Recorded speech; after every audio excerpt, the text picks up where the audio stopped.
In this video, I'll show you how to mark expenses as paid in Xero. Once you are on your Xero account, the first step is to head over to the top bar. And on the left-hand side, you want to click on the third option, which is purchases. Now, under purchases, you want to head over to the second option, which is bills.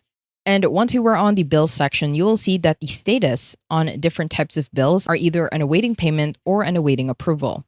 So what you need to do is simply head over to the top and click on the fourth tab, which is awaiting payment.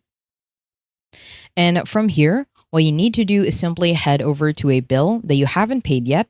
And on the right hand side, you want to click on make payment. If you can't find make payment on the action, what you need to do is simply click on the bill.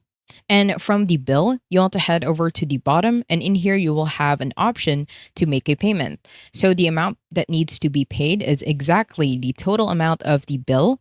So from here, we are going to pay 242. The date paid, we are just going to set this as the date today.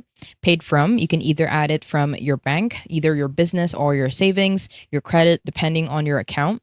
You can also add it to your liabilities, your equity. I will add it using my savings account. And once that's done, you can even add a reference for this payment.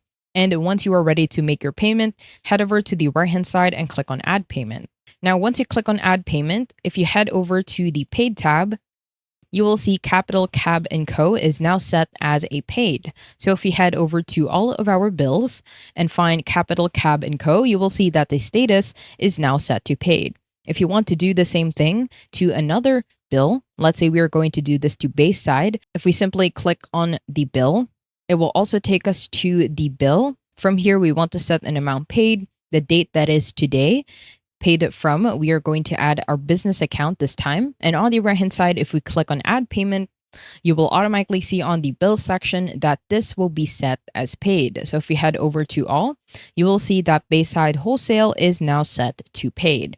I hope you found this tutorial helpful. Please let me know if you have any other questions in the comment section below, and I will try my best to help you out.